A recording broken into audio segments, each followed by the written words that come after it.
नमस्कार and welcome all of you to the beautiful platform of Job मंत्रा।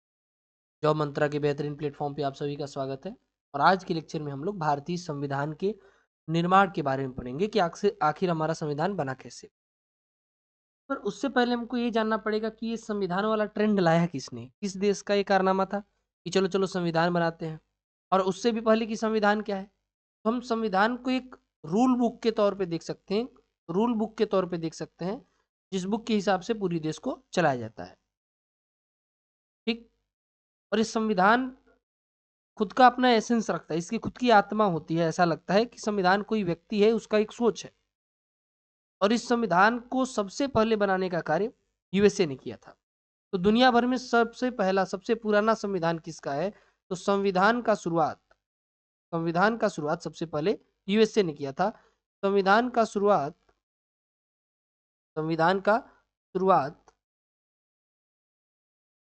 संविधान का शुरुआत किसने किया था? संयुक्त राष्ट्र अमेरिका ने किया था। और कब किया था? 1787 में। दुनिया भर में सबसे पहले संविधान संयुक्त राष्ट्र अमेरिका ने बनाया। और आपको मालूम होना चाहिए बहुत ही छोटा संविधान है इनका। और ये बनाने में इनको 11 साल के आसपास का समय लगा, क्योंकि अमेरिका को आज़ादी मिली थी, यूएसए को जो आज़ादी मिली थी, आज़ादी आपको मालूम होगा यहाँ पर भी अलग अलग यूरोपियन कंट्रीज के कॉलोनीज थे, वो सब यूएसए को छोड़ के गए। तो इनको आज़ादी मिली। और कब आज़ादी मिली इनको? इनको आज़ादी मिल गई 4 जुलाई 1776 को। मतलब इनको आज़ादी काफ़ी पहले मिल गई है। कहाँ हम लोग को मिला 1947 में, कहाँ इनको 1776 में। मतलब काफ़ी पहले आज़ादी मिली। और इसका इन्होंने भरपूर फायदा उठाया। दुनिया के सबसे ताकतवर देश बने ये लोग। ठीक। इंडिया में अगर हम बात करें संविधान सभा की मांग की, संविधान की मांग की, तो संविधान की मांग में सबसे पहले नाम आता है 1928 में मोतीलाल नेहरू जी का, जिन्होंने कहा कि हम खुद का संविधान बनाएंगे। और उन्होंने एक अर्ली ड्राफ्ट भी तैयार किया, एक ढांचा भी तैयार किया कि यही ढांचा होगा हमारे संविधान का। सभी पार्टीज का कॉन्फ्रेंस था लखनऊ में, वहीं पर। ठीक। तो 1928 में मोतीलाल नेहरू जी ने मोतीलाल नेहरू जी ने मोतीलाल नेहरू मोतीलाल नेहरू जी ने कहाँ पर? तो लखनऊ में। ये भी इंपॉर्टेंट है, इस जगह का नाम याद रखना, लखनऊ में। ऑल पार्टीज कॉन्फ्रेंस था, यानी सभी पार्टीज को एक पास बुलाया गया था। फिर आगे चलकर सन 1934 में एम एन रॉय, जो कम्युनिस्ट पार्टी के पायोनियर भी थे, उन्होंने 1934 में एम एन रॉय ने कॉन्स्टिट्यूंट असेंबली की मांग की कि कॉन्स्टिट्यूंट असेंबली होना चाहिए और वो असेंबली आगे चलकर संविधान बनाए। ऐसा किसने कहा? एम एन रॉय ने। और यही एम एन रॉय हैं जिन्होंने कम्युनिस्ट पार्टी भी बनाई थी। ठीक। अगला क्या है? अगला 1935 में इंडियन नेशनल कांग्रेस ने भी कॉन्स्टिट्यूंट असेंबली की मांग की कि एक संविधान सभा होना चाहिए जो देश के लिए संविधान बनाए। तो आगे चलकर आईएनसी ने, इंडियन नेशनल कांग्रेस ने भी मांग किया। ठीक। ऑफर्स फ्रॉम ब्रिटेन, और ब्रिटेन से भी ऑफर आए। जैसे इसी बीच में ब्रिटेन ऑफर देता है कि सुनो, आप लोग चाहते हो अपना संविधान बनाना, ठीक है। और ये ऑफर दे क्यों रहा था? ब्रिटेन अलग अलग समय पर भारत में ऑफर दे रहा था, ब्रिटेन से ऑफर आ रहे थे। और इस ऑफर के देने का मुख्य कारण होगा क्योंकि वहां पे वर्ल्ड वार चल रहा था। आपको मालूम होगा सन 1939 से लेकर 1945 तक लगातार विश्व युद्ध चला। और उस विश्व युद्ध से में भारत के सहयोग के लिए वो लोग अलग अलग समय पर अलग अलग भारत को ऑफर दे रहे थे कि सुनो, थोड़ा हमको ऐसा मत कर तो हम तुमको डोमिनियन स्टेटस दे देंगे, ये कर देंगे, वो कर देंगे। ठीक, ऐसा कुछ। तो इस ऑफर के श्रृंखले में सबसे पहले अगस्त प्रस्ताव आया सन 1940 में। ठीक। अगस्त प्रस्ताव कब आया? सन 1940 में। तो देखिए 1940 में अगस्त प्रस्ताव आया। अगस्त प्रस्ताव आया, जिसको किसी ने स्वीकार नहीं किया, तो वैसे ही आया वैसे ही चला गया 1940 में। ठीक। फिर क्रिप्स प्रस्ताव आया। क्रिप्स प्रस्ताव क्रिप्स प्रस्ताव इसको भी कोई नहीं मान रहा था, इसको भी कोई मानने को तैयार नहीं था कि ऐसा कुछ करेंगे। इन प्रस्तावों में था क्या कि आप हमको सेना दीजिए, हम आपको डोमिनियन स्टेटस देंगे। ठीक। हम लोग आपके डायरेक्टली ऊपर राज करेंगे, हर चीज में हाथ नहीं डालेंगे। ठीक, ऐसा कुछ। उसके बाद आया वैबल योजना। वैबल योजना, वैबल वैबल योजना। वैबल योजना क्या कहती है? वैबल योजना कहती थी सन 1945 में। वैबल योजना आई सन 1945 में। और इस योजना के तहत भी ऐसा ही कुछ था। सब में नेगोशिएशन होता है एक्चुअली, कि आप हमको हमारी सेना में आप सहयोग कर दो, हमारे युद्ध में आप सहयोग कर दो, ऐसा कुछ। ठीक। उसके बाद कैबिनेट मिशन प्लान आया, जिसको अंतदाव में लोगों ने माना, पार्टियों ने माना। तो आया कैबिनेट योजना। कैबिनेट कैबिनेट मिशन योजना। तो कैबिनेट मिशन योजना को पार्टियों ने स्वीकारा। और ये योजना कब आया था? 1946 में। इसमें कौन कौन से लोग थे, इससे खूब क्वेश्चन पूछता है। तो इसके लिए एक ट्रिक है, आप याद कर सकते हो, LAC। LAC करके याद कर सकते हो। एल फॉर कौन है? पैथिक लॉरेंस है, क्योंकि ऑप्शन में लॉरेंस बिश्नोई तो देगा नहीं, यही देगा। ए से अलेक्जेंडर अलेक्जेंडर और सी से क्रिप्स। तो ये 3 नाम है, आप तीनों नाम को याद कर सकते हो। कैबिनेट मिशन योजना 1946 में आया था, और उसको 3 लोग लाए थे। पैथिक लॉरेंस लाए थे, अलेक्जेंडर लाए थे, और क्रिप्स लाए थे, स्टेफोर्ड क्रिप्स। ठीक। 3 ब्रिटिश कैबिनेट, ये तीनों लोग क्या थे? तो ब्रिटेन में जो कैबिनेट मंत्री होते हैं, वो ये लोग मंत्री थे, सभी लोग। और यही वो चीज था जिसको दोनों पार्टियों, दो जो उस समय मुख्य पार्टियां थी देश में, कौन कौन सी पार्टी थी? तो एक कांग्रेस थी, इंडियन नेशनल कांग्रेस, और एक मुस्लिम लीग। तो इन दोनों पार्टियों ने इसको माना, कैबिनेट मिशन प्लान को मान लिया गया। इस पर मैं टिक लगा दे रहा हूँ। ठीक। अब बाकी को क्यों नहीं मान रहे थे? क्योंकि कांग्रेस का ये कहना था कि हमको पूर्ण स्वराज चाहिए, हमको पूरा आजादी चाहिए, डोमिनियन स्टेटस का खेला नहीं चाहिए। ठीक। डोमिनियन स्टेटस का मतलब क्या होता है? डोमिनियन स्टेटस का मतलब होता है कि देश में स्वशासन तो रहेगा, देश अपने हिसाब से ही चलेगा, लेकिन कुछ मुद्दे जो होंगे वो ब्रिटेन उठाएगा, कुछ मुद्दे जो होंगे वो ब्रिटेन उठाएगा, उसको डोमिनियन स्टेटस कहते हैं। और इसके हम लोग खिलाफ थे, पूरे देश के जो उस समय बड़े बड़े नेता थे वो लोग खिलाफ थे। अब चलिए जरा कैबिनेट मिशन योजना में क्या लिखा था, क्या उस बारे में हुआ और कैसे काम किया, इसको थोड़ा पढ़ते हैं। तो चलिए, कैबिनेट मिशन योजना, cabinet mission plan. Cabinet cabinet mission plan. तो आपको मालूम होगा कि उस समय पाकिस्तान, अभी का जो पाकिस्तान है, अभी का जो बांग्लादेश है, अभी जो इंडिया है, ये 3 देश मिलकर एक देश था। तब देश का साइज तो बड़ा होगा। तो कैबिनेट मिशन प्लान में ये हुआ, सुनिए, हम लोग को संविधान बनाना है, तो एक काम किया जाए कि हर 10 लाख लोगों पर एक रिप्रेजेंटेटिव चुना जाए, एक व्यक्ति चुना जाए जो 10 लाख लोगों का बात सुनाए, 10 लाख लोगों का समस्या बताए। और इसी क्रम में टोटल पूरे देश से जो टोटल सीट्स आई, टोटल लोग आए, टोटल सीट्स कितनी आई? तो कुल जो सीटें आई वो 389, 389 आए। जिसमें चुने हुए कितने थे? चुने हुए सदस्य, तो चुने हुए सदस्यों की संख्या 296 थी। ये लोग कहाँ के थे? तो ये उन जगह पे थे जहां पे ब्रिटिश इंडिया का शासन था। ठीक। ठीक। ये तो पहला हिस्सा हो गया। 296 लोग चुने हुए थे, और ये चुने हुए कहाँ पे थे? तो जहां जहां ब्रिटिश इंडिया का शासन था, मतलब जहां जहां पे अंग्रेजों का शासन था, ये अंग्रेजी शासन के हिस्से में थे। अंग्रेजी शासन, अंग्रेजी शासन। बाकी कुछ लोग मनोनीत थे। मनोनीत यानी जिसको राजा साहब, मान लो जहाँ पे राजा का राज है वहां से। तो जो मनोनीत सदस्य थे, उनकी संख्या कितनी थी? तो मनोनीत सदस्यों की संख्या 93 थी। ये राजा रजवाड़ों से थे, ये राजशाही परिवार से थे, राजा के घर से थे। ठीक। प्रिंसली स्टेट से थे। तो राजा को जिसको मन किया उसको अपने राज्य से भेज दिया। ठीक। अब जहां पे भी चुनाव हुआ था ना, वो चुनाव थोड़ा अजीब हुआ था। देखिए किस तरह से हुआ था। तो आपको मालूम होगा कि जो सीट्स थी उनको तीन कम्युनिटी में डिवाइड कर दिया गया। एक तो मुस्लिम, सिख और जनरल।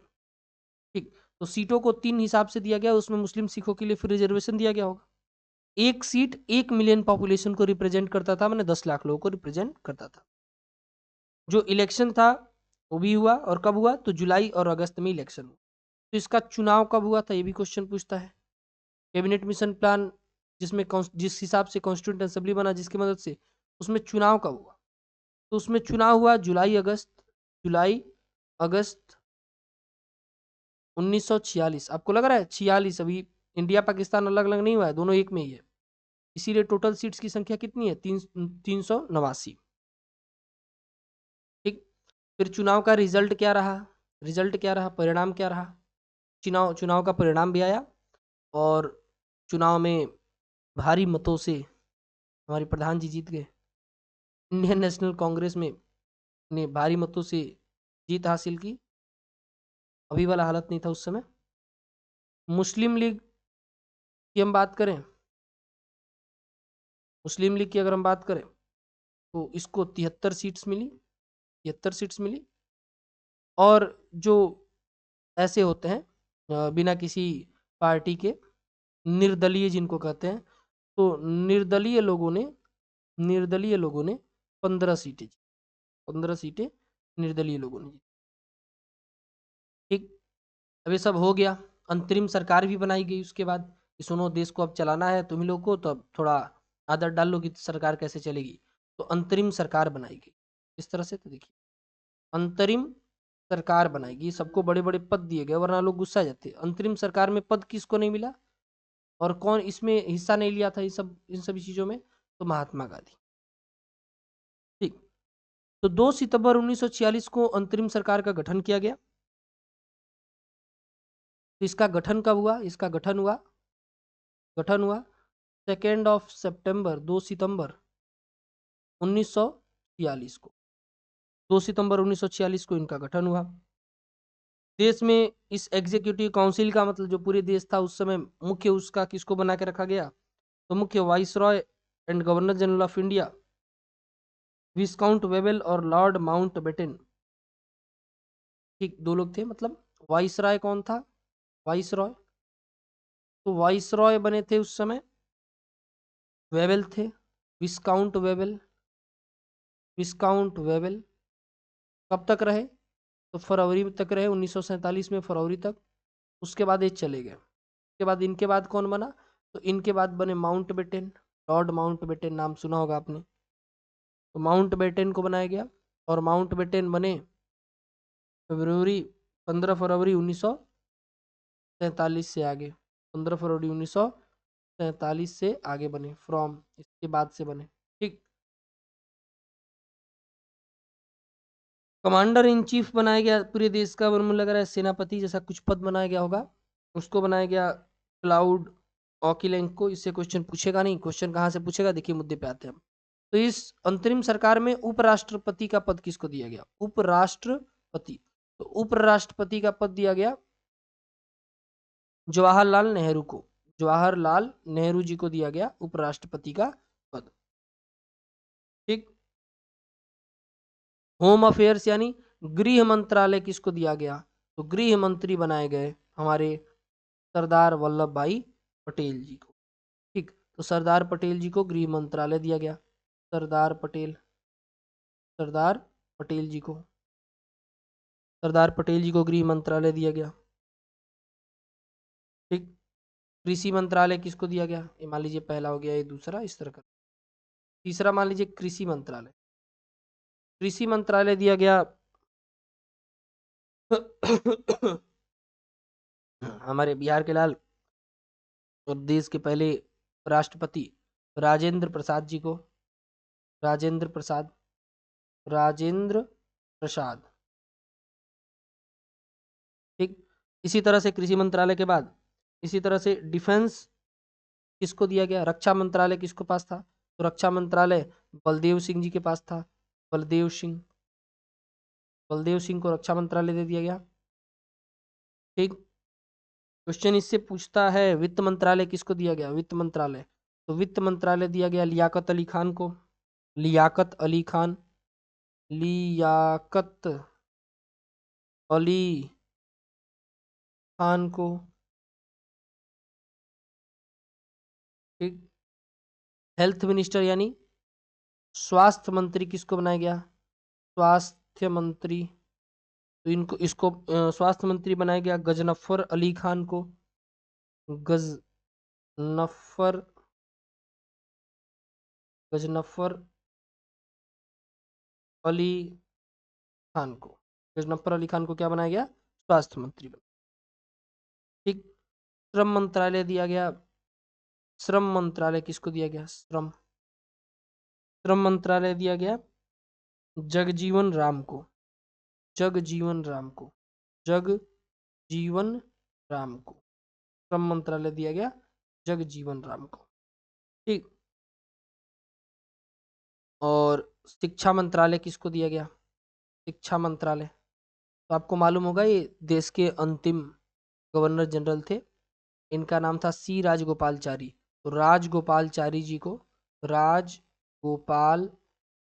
जी को शिक्षा मंत्रालय, शिक्षा मंत्रालय। शिक्षा के अलावा रेल किसको मिला? मीम याद है ना, आपने रेल मांगा था वो वाला, लालू जी इसमें बोलते हैं। तो ये अब्दुल रब को मिला था, अब्दुल रब निस्तार को, अब्दुल रब निस्तार, अब्दुल रब निस्तार। आगे चलकर और इंडस्ट्रीज वाला किसको मिला था? इंडस्ट्रीज वाला, उद्योग वाला, तो इंडस्ट्रीज मिला था, इंडस्ट्रीज मिला था किनको? इंडस्ट्रीज मिला था जॉन मथाई को, जॉन मथाई को। ठीक। तो इस तरह की एक अंतरिम सरकार सरकार बनाएगी, पर धीरे धीरे करके बातें बिगड़ने लगी और देश अलग हो गया। ठीक। क्वेश्चन ये भी पूछता है कि देश अलग किस प्लान के तहत हुआ? तो जो इंडो पाक पार्टीशन है, मतलब भारत पाकिस्तान का बंटवारा है, वो माउंट बेटन प्लान के जरिए हुआ था। ठीक। एक इससे क्वेश्चन पूछता है, तो भारत पाक बंटवारा, भारत पाक बंटवारा माउंट बेटन प्लान द्वारा हुआ था, माउंट बेटन प्लान द्वारा, प्लान द्वारा हुआ था। आपको मालूम होनी चाहिए प्लान। इसके बाद भारत में सीटें कितनी रहेंगी कॉन्स्टिट्यूंट असेंबली में? तो कॉन्स्टिट्यूंट असेंबली में 299 सीट्स रह गई, माउंट बेटन प्लान के द्वारा जब बंटवारा हो गया था। ठीक। और चारों तरफ अफरा तफरी मच गई। ठीक। इसी बीच संविधान सभा बैठने भी लगी और अलग अलग समय पर अलग अलग मीटिंग हुए, इनसे खूब क्वेश्चन पूछते। जैसे कैबिनेट मिशन, अभी जब देश अभी अलग हुआ था नहीं हुआ था, अभी यही सब चल रहा था, उसी बीच में सबसे पहला देश अपना संविधान सभा में बैठा। तो प्रथम बैठक कब हुई? प्रथम बैठक, प्रथम बैठक से अक्सर क्वेश्चन भी पूछता है। तो प्रथम बैठक हुआ 9 दिसंबर 1946 को, संविधान सभा का प्रथम बैठक हुआ 9 दिसंबर 1946 को। ठीक। के बाद तो बैठक चलते रहे लगातार लंबे समय तक। इसी तरह एक संविधान के उद्देशिका की बात की गई, ऑब्जेक्टिव रिजोल्यूशन की बात किया गया। ऑब्जेक्टिव रिजोल्यूशन का बात किया गया, और ऑब्जेक्टिव रिजोल्यूशन जो है, उद्देशिका जो है, संविधान की उद्देशिका, संविधान की उद्देशिका, इसको जवाहरलाल नेहरू जी ने पारित किया, संविधान में पेश किया। कब पेश किया? तो संविधान के उद्देशिका को, उद्देशिका को, उद्देशिका को कब? 13 दिसंबर 1946 को, 13 दिसंबर 1946 को जवाहरलाल नेहरू ने, जवाहरलाल नेहरू ने पेश किया, पेश किया था। संविधान की उद्देशिका को 13 दिसंबर 1946 को नेहरू जी ने पेश किया था। ठीक। जो आगे चल के देखिए इसमें क्या था, इसमें एक ढांचा बता दिया होगा कि संविधान को ऐसे किया जाएगा, ऐसे बनाया जाएगा, लोगों के लिए ये दिया जाएगा, फंडामेंटल राइट्स दिए जाएंगे, इंडिपेंडेंट जुडिशरी दी जाएगी, ऐसा कुछ बोला गया होगा। 22 जनवरी 1947 को संविधान सभा ने इसको अपना लिया। ठीक। जिसे जिसे 22 जनवरी 1947 को संविधान सभा ने क्या किया? अपना लिया, संविधान सभा द्वारा अपना लिया गया, संविधान सभा द्वारा अपना लिया गया, अपना लिया गया। ठीक। ज़्यादा दिक्कत में रहेंगे, समझने की कोशिश करेंगे। तो संविधान में जो उद्देशिका है, जो इसको इंग्लिश में क्या बोलते हैं, इसको बोलते हैं ऑब्जेक्टिव रिजोल्यूशन। तो जो ऑब्जेक्टिव रिजोल्यूशन है, ऑब्जेक्टिव रिजोल्यूशन को सबसे पहले कब पारित किया गया था? इसको पारित किया गया था 13 दिसंबर 1946 को। ठीक। और किसने पेश किया था इसको? तो जवाहरलाल नेहरू जी ने पेश किया था, जिसे 22 जनवरी 1946 को संविधान सभा द्वारा क्या किया गया? संविधान सभा द्वारा अपना लिया गया। ठीक। आपको मालूम होनी चाहिए कि जो ये संविधान हमारा बन रहा था, इसके लिए अलग अलग कमिटीज बनाई गई। किसी कमेटी में कोई अध्यक्ष रहा, किसी कमेटी में कोई अध्यक्ष रहा। तो इन कमिटीज से अक्सर क्वेश्चन पूछते हैं, कौन सी कमिटी में कौन अध्यक्ष था। ठीक। तो अलग अलग आयोग बनाए गए, कमिटियां बनाई गई, उन आयोगों से क्वेश्चन पूछता है। तो देखिए, अलग अलग कमिटीज के बारे में हम लोग को पढ़ना है। संविधान सभा की समितियां, संविधान सभा की समितियां, समिति, कुछ को हिंदी कुछ को इंग्लिश में याद कर लेंगे, क्योंकि ट्रिक जिस पर जैसा काम करेगा वैसे याद करा दिया जाएगा।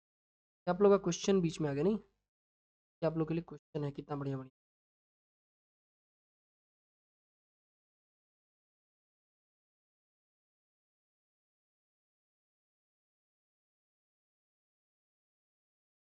एक सेकंड रुकिए, थोड़ा ये आप लोग का पढ़ाने के लिए थोड़ा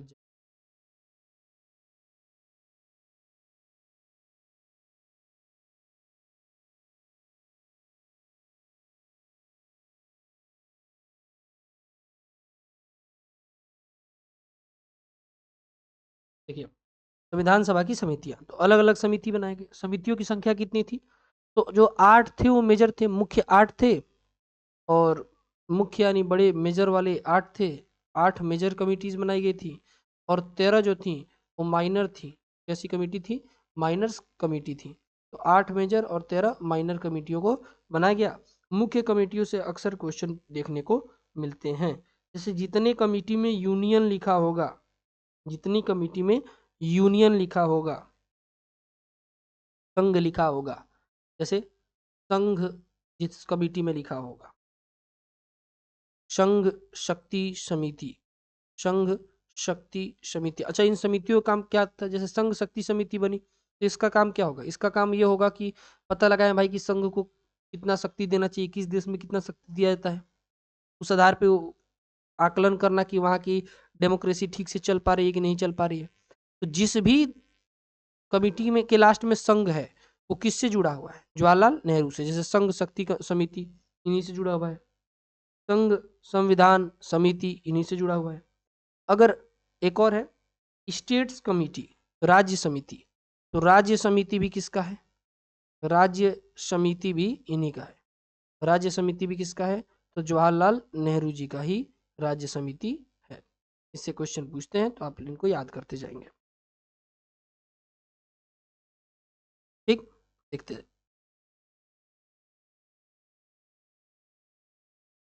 आगे। देखिए, provincial constitution committee, provincial constitution committee, इसका अध्यक्ष कौन था? तो आपको मालूम होगा देश में अलग अलग प्रोविंसेस हैं, देश में अलग अलग प्रोविंसेस हैं। तो प्रोविंसेस का कॉन्स्टिट्यूशन वाला कमेटी का हेड कौन, किसको बनाया गया था? प्रोविंसेस कॉन्स्टिट्यूशन कमेटी का, कॉन्स्टिट्यूशन कमेटी, तो इसका अध्यक्ष बनाया गया था सरदार पटेल जी को। इसका अध्यक्ष बनाया गया, तो प्रोविंशियल कॉन्स्टिट्यूशन कमेटी को का अध्यक्ष बनाया गया था सरदार पटेल को, सरदार पटेल को। ठीक, सरदार वल्लभ भाई पटेल जी को। ठीक है, इसको बोलते हैं प्रांतीय, प्रांतीय संविधान, संविधान समिति। तो जितना प्रांत से रिलेटेड होगा, जितने में प्रोविंसेस लगे होंगे, आपको मालूम है कि देश के अलग अलग प्रांतों को इन्होंने देश में मिलवाया था। तो आपसे इतना बुद्धि आप मैं एक्सपेक्ट कर सकता हूँ कि आप इतना सोच सको कि जहाँ भी प्रोविंस आएंगे, प्रांत आएगा, उसका मतलब सरदार पटेल जी होंगे। ठीक। और एक और चीज़ है कि एडवाइजरी कमेटी बनाई गई थी फंडामेंटल राइट पे, माइनॉरिटीज़ पे, ट्राइबल पे, एक्सक्लूडेड एरिया पे। तो उनके भी अगर एक कमेटी बनाई गई थी किस पे? तो एक कमेटी बनाई गई थी फंडामेंटल राइट से पे, मूल अधिकारों पे, मूल अधिकारों पे। तो इसके भी अध्यक्ष कौन थे? इसके भी अध्यक्ष सरदार पटेल साहब ही थे, सरदार पटेल। उसी तरह क्वेश्चन आता है कि ड्राफ्टिंग कमेटी का चेयरमैन कौन था? तो ये तो मतलब सबसे फेमस क्वेश्चन है। अगर आपको ये नहीं पता है, इसका मतलब आप बहुत कमजोर है। ये तो बहुत नए होंगे तब नहीं पता होगा आपको। तो इसको प्रारूप समिति कहते हैं, प्रारूप समिति। और इसके अध्यक्ष थे doctor Bhimrao Ambedkar ji, doctor B R Ambedkar, doctor B R Ambedkar ji इसके अध्यक्ष थे। ठीक, तो इस तरह से अलग अलग कमिटीज बनाई गई थी। डॉक्टर राजेंद्र प्रसाद भी रूल्स क्या होंगे, क्योंकि यही चेयर सभा के अध्यक्ष थे, तो अध्यक्ष ही तो रूल बताएगा, तो ये रूल्स वाले यही थे। रूल्स कमेटी किसकी थी? तो इन्हीं की थी। रूल्स ऑफ प्रोसीजर की किस तरह से काम करना है, रूल्स ऑफ प्रोसीजर, तो इसी का इसका अध्यक्ष किसको बनाया गया? Rules of procedure committee. तो ये हमारे देश के पहले राष्ट्रपति डॉक्टर राजेंद्र प्रसाद जी के। अच्छा, एक बात आप नोटिस कर रहे हो कितने डॉक्टर, क्या क्या नाम आ रहा है सबके आने? डॉक्टर भीमराव अम्बेडकर, डॉक्टर राजेंद्र प्रसाद, ठीक, जवाहरलाल नेहरू जी खुद बहुत बड़े विद्वान थे, वकील थे एक बहुत बड़े, सरदार पटेल जी बहुत बड़े वकील थे। जितने लोग हैं कितने ज़्यादा क्वालिफाइड थे उस समय भी।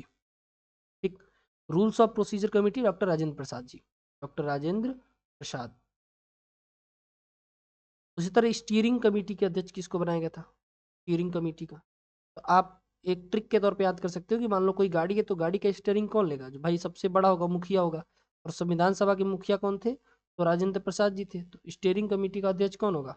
राजेंद्र प्रसाद जी होंगे, सिंपल सी बात है। ठीक, तो इस तरह से अलग अलग कमिटीज बनाई गई थी। उन कमिटीज के अध्यक्षों के नाम मुख्य जो है उनको हमने याद करा दिया। ठीक, एक बार आप इसको याद करोगे तो ये पक्का है कि पूरा का पूरा आपको याद हो जाएगा। अब क्वेश्चन एक और जगह से पूछता, क्वेश्चन पूछता है ड्राफ्टिंग कमेटी से, ड्राफ्टिंग कमेटी से भी क्वेश्चन पूछता है, प्रारूप समिति से। ये बहुत ही इंपॉर्टेंट समिति थी, प्रारूप समिति। किसी एक समिति को की अगर बात की जाए कि कौन सबसे ज्यादा योगदान दिया संविधान बनाने में, तो वो थी प्रारूप समिति। ठीक, क्योंकि संविधान का प्रारूप यही बना रहा था। तो सबसे पहले पूछता है कि इसका गठन कब हुआ, इसका गठन कब हुआ था? तो इसका गठन हुआ था 29 अगस्त 1947 को। इसका गठन हुआ था 29 अगस्त 1947 को। और इसमें कुल सदस्यों की अगर हम बात करें, अगर हम बात करें कि सदस्य कितने हैं, तो इसमें कुल सदस्य 7 थे जब गठन हुआ तब। चेयरमैन इसका कौन था? चेयरमैन यानी अध्यक्ष इसके कौन थे? तो इसके अध्यक्ष बनाए गए doctor Bhimrao Ambedkar ji, doctor B R Ambedkar, जिनको आधुनिक युग का मनु कहा जाता है, जिनको मॉडर्न मनु या आधुनिक युग का मनु कहा जाता है, आधुनिक युग का मनु। क्योंकि उस समय भी मनुस्मृति में मनु ने नियम लिखे थे, और इस समय संविधान में इन्होंने नियम लिखा। कह रहे हो तो अलग बात है कि इन्होंने मनुस्मृति जलाया था। ठीक, वो अलग अलग कारण हो सकते हैं, पर मनु इनको कहा जाता है क्योंकि इन्होंने नियम लिखे थे। इसमें और भी मेंबर थे, एक तो डॉक्टर बी आर अम्बेडकर हो गए, बाकी देखिए, बाकी और 6 हैं, नाम जरा देख लिया जाए। तो एक है अल्लाड़ी कृष्ण स्वामी अय्यर। शुद्ध अब हिंदी में लिखने में थोड़ा मुझको दिक्कत होगा, क्योंकि ये पेन टैप पे थोड़ा हिंदी में इशू होता है। अल्लाड़ी कृष्ण स्वामी अय्यर, और थोड़ा मात्रा में दिक्कत है, अल्लाड़ी कृष्ण स्वामी अय्यर। बाकी मैं बोल तो नाम है तो कोई इशू तो नहीं होगा I think. N Gopalaswami Ayyangar, N Gopalaswami Ayyangar, नाम याद रखेंगे सबका नाम हर हाल में। अगला मोहम्मद सादुल्ला, मोहम्मद मोहम्मद शादुल्ला, ये लोग मेंबर्स हैं, ये लोग संविधान सभा के मेंबर्स हैं। मोहम्मद सादुल्ला। बी एल मीटर साहब थे, B L Mitter, B L Mitter, जिनका तबीयत बाद में खराब होने लगा, और उस खराब तबीयत के कारण इनको रिप्लेस किया किसने? एन माधव राव ने, एन माधव राव ने। आगे चलकर देखते हैं, आगे डीपी खेतान जी बनाए गए, और खेतान साहब का भी तबीयत खराब हो गया। डीपी खेतान साहब बनाए गए और खेतान साहब का भी तबीयत खराब हो गया, तो इनके जगह पे आए टीटी कृष्णामाचारी। भीटी कृष्णामाचारी नहीं है, दोनों अलग अलग है। टीटी कृष्णामाचारी, आगे हम लोग पढ़ेंगे भीटी कृष्णामाचारी, वो दूसरे आदमी। ठीक,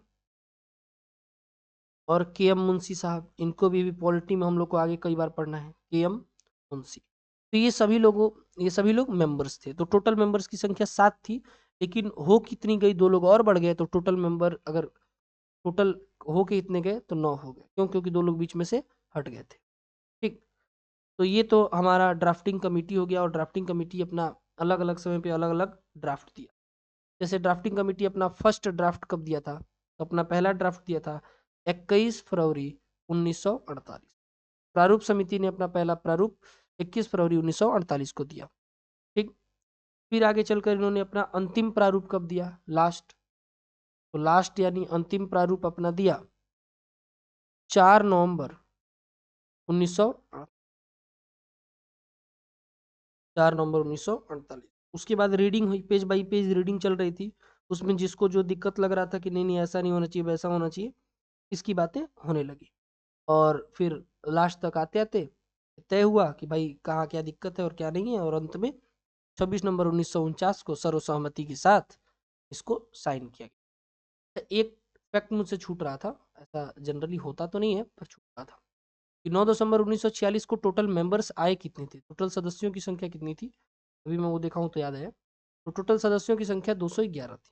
ठीक, इससे क्वेश्चन पूछ सकता है माइट। पहले ही दिन भाई लोग कितने आए थे बताओ तो जरा। ठीक। अब आगे देखिए, थोड़ा सा और बचा हुआ, ज़्यादा नहीं है, थोड़ा सा और है।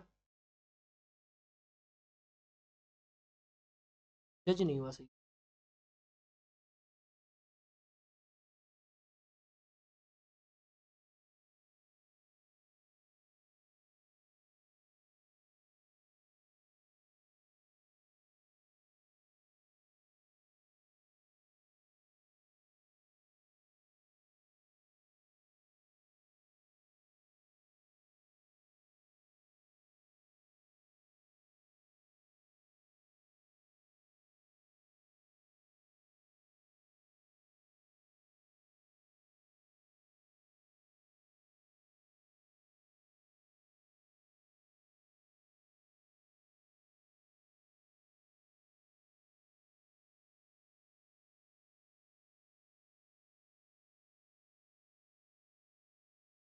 चलिए, तो पढ़े हैं कि प्रारूप समिति में कुल मेंबर्स की संख्या 9 तो बनाई गई थी, पर 2 लोग हट गए, जिनके कारण फिर संख्या कितनी हो गई? फिर संख्या 7 लोग बनाए गए थे, फिर संख्या कितनी हो गई? 9 हो गई। ठीक।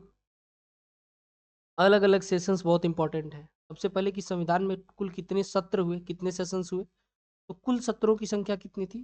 कुल सत्र, संविधान सभा के कुल सत्रों की संख्या कितनी थी? तो कुल सत्र हुए 11, टोटल 11 सेशंस हुए। और कितने दिनों के लिए? तो 165 डेज, 165 दिनों के लिए ये सत्र हुए थे। ठीक। टोटल टाइम कितना लगा, कुल समय? ये फैक्चुअल डाटा है, लगभग आप लोगों से बहुत ज़्यादा लोग को याद भी होगा। कुल समय कितना लगा? 2 साल, बचपन से बच्चे याद भी कर लेते हैं, 2 साल 11 महीने, 2 साल 11 महीने 18 दिन, ऐसा कुछ। एक और चीज पूछता है कि संविधान बनाने में कुल लागत कितना लगा? कुल लगा भाई कितना? खुद लोग बैठ रहे हो, कितना पैसा लग गया? तो 64 लाख रुपए। इसके कंपैरिजन में अभी देखें तो अभी का एक विंटर सेशन जो होता है ना संसद भवन का, वो 99 करोड़ 100 करोड़ के आसपास का लागत लग जाता है एक विंटर सेशन। संविधान सभा का पहला सेशन, दूसरा सेशन, अलग अलग सेशन चले और कुल 11 सेशन हुए। Final draft doctor Bhimrao Ambedkar ने पेश किया और 26 नवंबर 1949 को संविधान सभा ने संविधान को अडॉप्ट कर लिया, और इसीलिए 26 नवंबर को संविधान दिवस के रूप में मनाया जाता है। ठीक। 26 नवंबर कौन सा डेट है? संविधान दिवस, constitution day. Constitution day, Hindi में क्या कहेंगे इसको? हिंदी में कहेंगे संविधान दिवस। संविधान दिवस। ठीक। अब एक और चीज आप लोग को मालूम हुआ कि जो हम लोग का कॉन्स्टिट्यूंट असेंबली था, उसने इसको 26 नवंबर को भले ही है, लेकिन हम लोग का संविधान टोटली कब अडॉप्ट हुआ है?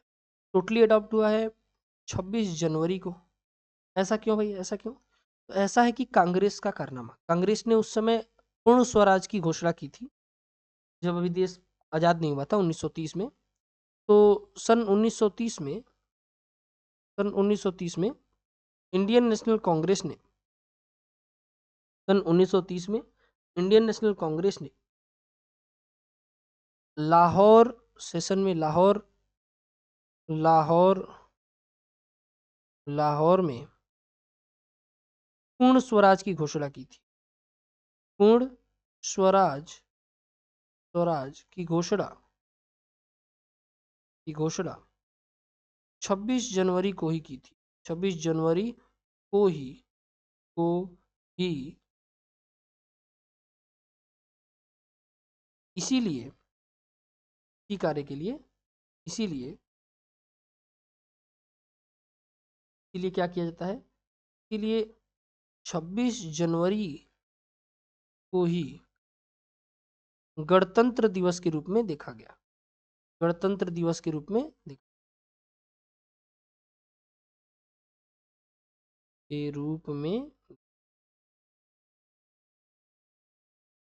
देखा और उसी दिन इसको माना गया।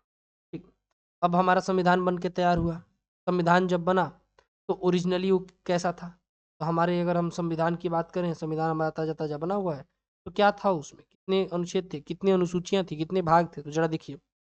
हमारा जब संविधान तैयार हुआ तो उसमें 395 395 अनुच्छेद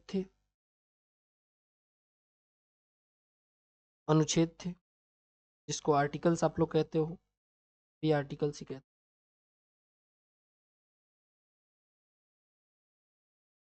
8 अनुसूचियां थी, अनुसूचियां जिसको शेड्यूल कहते हैं। और 8वां किससे रिलेटेड था जी, और 22 भाग थे। 22 भाग तो आपको मालूम ही होगा, पार्ट 22 पार्ट्स थे। इस तरह से हमारा संविधान बना था। और इस पे एक क्या था, तो एक प्रस्तावना था। प्रस्तावना से भी क्वेश्चन अच्छे खासे दिख जाते हैं। जब पूछता है उससे भी क्वेश्चन पूछ सकता है बढ़िया से। इक्वलिटी कितने तरह का है संविधान में, ऐसा कुछ पूछ। ठीक, अब जब हमारे संविधान सभा था, उसका और भी कुछ काम था। तो जी संविधान सभा के बारे में थोड़ा सा और पढ़ लेते हैं, बस उसके बाद ये चैप्टर खत्म हो जाए।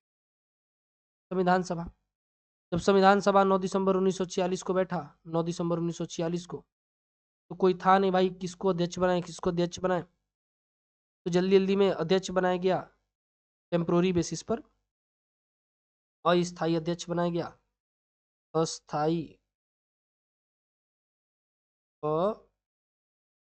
अस्थायी अध्यक्ष के रूप में बनाए गए फ्रेंच मॉडल के हिसाब से। जो भाई सबसे बुजुर्ग आदमी उसको बना दो। तो उस समय सबसे बुजुर्ग आदमी पूरे ग्रुप में थे सच्चिदानंद सिन्हा जी। तो सच्चिदानंद सिन्हा जी को बना दिया गया क्या, अध्यक्ष। फिर आगे चलकर समय आया कि भाई अब स्थायी अध्यक्ष चुना जाए, बूढ़े हो चुके हैं, कहीं कुछ हो ना जाए इनको। तो स्थायी अध्यक्ष चुना गया, और स्थायी अध्यक्ष चुने गए अपने बिहार के लाल, कौन, डॉक्टर राजेंद्र प्रसाद जी। डॉक्टर राजेंद्र, अब अध्यक्ष तो हो गए, इनकी मदद करने के लिए उपाध्यक्ष भी चाहिए। तो इनके उपाध्यक्ष भी चुने गए, दो दो उपाध्यक्ष। मान लीजिए किसी दिन ये ना आए तो कौन रहेगा, उपाध्यक्ष चुने गए। उपाध्यक्ष और उपाध्यक्ष दो दो आदमी थे। एक थे वीटी टीटी कृष्णामाचारी के भाई, वीटी कृष्णामाचारी। और कौन था, और कौन थे, तो और थे एचसी मुखर्जी जी। एचसी मुखर्जी, ठीक, याद रखेंगे। इसके अलावा इस संविधान सभा में कई बार ये, जब देश आज़ाद हो गया 1947 में, तो उसके बाद तो ये काम कर रहा था एक संसद भवन के तौर पर भी। तो जब भी ये संसद भवन के तौर पे काम करेगा तो उसमें एक लोकसभा के स्पीकर चाहिए। तो लोकसभा के स्पीकर के तौर पे किसने काम किया, लोकसभा के स्पीकर के तौर पे, स्पीकर किसका, लोकसभा का। तो लोकसभा के स्पीकर के तौर पर देश के पहले स्पीकर बने लोकसभा के, कौन, जीवी मावलंकर। जीवी मावलंकर, ठीक, जीवी मावलंकर जी देश के पहले स्पीकर बनाए। ठीक, शुरुआत में it function as the parliament of India. शुरुआत में किस तरह काम किया, तो ये पार्लियामेंट के तौर पे काम किया। भाई जब संविधान बन गया है और अब तक कभी संविधान बन ही रहा है, देश बना नहीं है, चुनाव हुए नहीं है, तो इसी को पार्लियामेंट बना दिया गया। और इसने याद रखेंगे 22 जुलाई 1947 को, 22 जुलाई सन 1947 को इसने राष्ट्रीय जो झंडा है हमारा, नेशनल फ्लैग है, नेशनल फ्लैग यानी राष्ट्रीय झंडे को अपनाया, राष्ट्रीय झंडा अपनाया गया। लैंग्वेज को आप लोग बैरियर के तौर पर ना देखो, जस्ट एक्सप्लोर इट, समझो ना, सीखो, बस बात खत्म। बहुत ज़्यादा लैंग्वेज का झोल लेके नहीं चलना है। उसके बाद जनगण मन, जिसको हम लोग कहते हैं हमारा राष्ट्रीय जो गान है, राष्ट्रगान है जनगण मन, उसको भी अडॉप्ट किया गया। और नेशनल सॉन्ग को आजकल तो चर्चा में भी है। तो 24 जनवरी 1950 को नेशनल एंथम, जिसको राष्ट्रगान कहते हैं, राष्ट्रगान तथा राष्ट्रगीत, राष्ट्रगीत दोनों को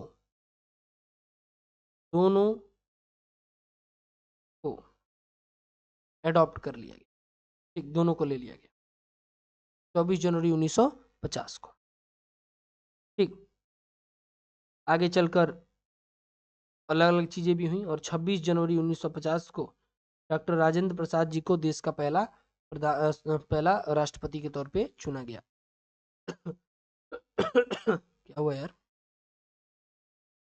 26 जनवरी 1950, 26 जनवरी 1950 को प्रथम राष्ट्रपति चुने गए। प्रथम राष्ट्रपति राष्ट्रपति किसको चुना गया? हमारे राजेंद्र प्रसाद जी को, डॉक्टर राजेंद्र प्रसाद जी को चुना गया। ठीक, ये बात याद रखेंगे, डॉक्टर राजेंद्र प्रसाद जी को देश का पहला राष्ट्रपति 26 जनवरी 1950 के दिन ही चुना गया। ठीक, अब इस संविधान में जो एडवाइजर का काम किए, लीगल एडवाइजर का भाई, जो कानूनी सलाहकार का काम किए, कानूनी सलाहकार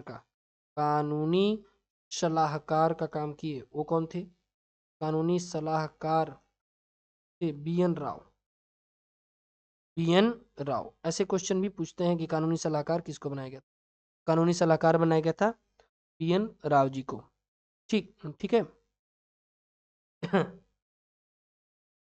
इसके अलावा कितने लोगों ने साइन किया था कॉन्स्टिट्यूशन पे? Number of members who signed constitution. ठीक, तो कुल 284 लोगों ने, सदस्यों ने संविधान पर सिग्नेचर किया, संविधान पर हस्ताक्षर किए, जिनमें अगर हम देखें तो 15 महिलाएं थी। महिलाओं की संख्या कितनी था? 15 था, याद रखें। संविधान सभा का अंतिम बैठक कब हुआ? ये भी क्वेश्चन पूछता है। तो अंतिम बैठक संविधान सभा का हुआ 24 जनवरी सन 1950 के बाद। ये सिर्फ संसद भवन के तौर पे काम कर रहा होगा जब तक चुनाव ना हो जाए। अब कैलीग्राफर यानी जो संविधान लिखा, वो कौन कौन था भाई? कौन संविधान लिख रहा था? तो कैलीग्राफी का काम, लिखने का काम किसने किया? लिखने का काम, इसको लिखने का काम, सजावट वजावट का काम कौन कौन कर रहा था, जरा देख लिया जाए। कैलीग्राफी पहले इंग्लिश में अगर हम बात करें, अंग्रेजी में किसने लिखा? तो अंग्रेजी में इसको लिखा प्रेम बिहारी नारायण रायजादा ने। प्रेम बिहारी नारायण रायजादा ने। और फिर समय बीता और इसको हिंदी में भी लिखा, तो हिंदी में बाद में लिखवाया गया, और हिंदी में इसको लिखा था वसंत कृष्ण वैद्य ने। वसंत कृष्ण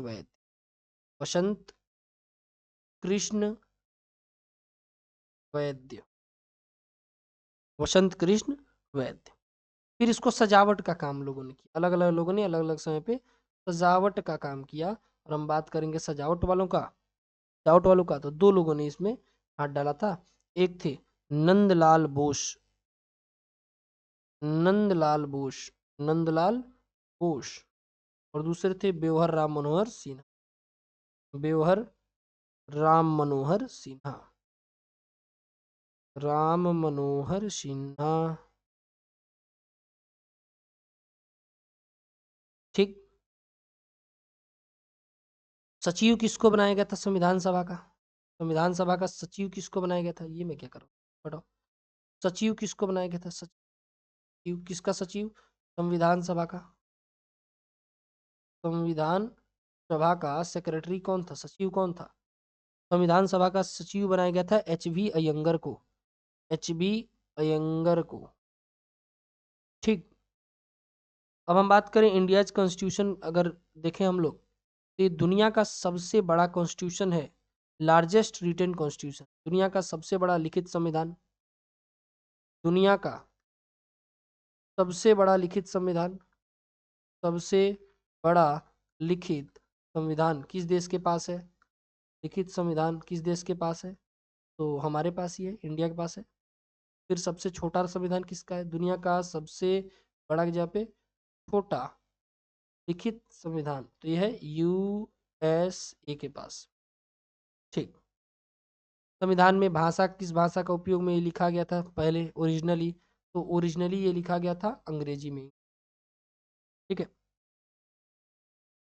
इसमें अक्सर पूछता है महिलाओं के बारे में भी, कि कौन सी महिला क्या थी, इनसे भी क्वेश्चन पूछता है। जैसे पूछता है कि स्वास्थ्य मंत्रालय, संविधान अभी देश जब आज़ाद हो गया उसके बाद अलग अलग महिलाओं के बारे में थोड़ा बहुत पूछता है। जैसे स्वास्थ्य मंत्रालय एक महिला को दिया गया था, तो स्वास्थ्य मंत्री कौन था? तो स्वास्थ्य मंत्रालय दिया गया था राजकुमारी अमृता कौर को, राजकुमारी, राजकुमारी अमृत कौर को, अमृत कौर को। ठीक। यूपी की पहली मुख्यमंत्री, first female chief minister of UP, UP की प्रथम महिला मुख्यमंत्री बनाई गई थी, प्रथम महिला मुख्यमंत्री यूपी की, प्रथम महिला मुख्यमंत्री बनाई गई थी सुचिता कृपलानी जी, सुचिता कृपलानी। और भारत कोकिला सरोजिनी नायडू जी को प्रथम गवर्नर बनाया गया था, गवर्नर कहाँ का? उत्तर प्रदेश। यूपी की प्रथम गवर्नर बनी कौन? सरोजिनी नायडू, सरोजिनी, सरोजिनी, और ये भी यूपी की ही बनी थी, प्रथम मुख्यमंत्री, महिला मुख्यमंत्री यूपी की सुचिता कृपलानी जी थी। ठीक। इस तरह से आपसे प्रश्न पूछे जाएंगे, ऐसा नहीं कि प्रश्न नहीं पूछा जाएगा, प्रश्न बढ़िया बढ़िया पूछा जाएगा। ठीक। एकदम आसान प्रश्न नहीं आएंगे किसी भी एग्जाम के लिए। ये जो हम पढ़ा रहे हैं, कि आप पढ़ने के बाद कोई भी वनडे एग्जाम आप दे सकते हो, जिसमें मेंस मतलब जिसमें लिखने वाला मेंस ना हो रहा हो, कोई भी एग्जाम जिसमें एमसीक्यू बेस्ड जो एग्जाम हो आप दे सकते हो, कोई इशू नहीं होगा। आप एक बार सिलेबस को खत्म करो, बिना कुछ ज़्यादा सोचे हुए पहले सिलेबस को खत्म करना चाहिए। चलिए जैसे देखते हैं क्वेश्चन लग पा रहा है कि नहीं लग पा रहा है। ठीक है, चलिए देखा जाए। जैसे कि देखिए आप लोग, भारत भारत में संविधान के लिए 1934 में who first suggested the idea of a constituent assembly for India in 1934? 1934 में संविधान सभा के लिए सबसे पहले किसने पहल किया था? तो ये किए थे एम एन रॉय ने, आपको मालूम होगा। 1934 की बात हो रही है तो एम एन रॉय ही होंगे।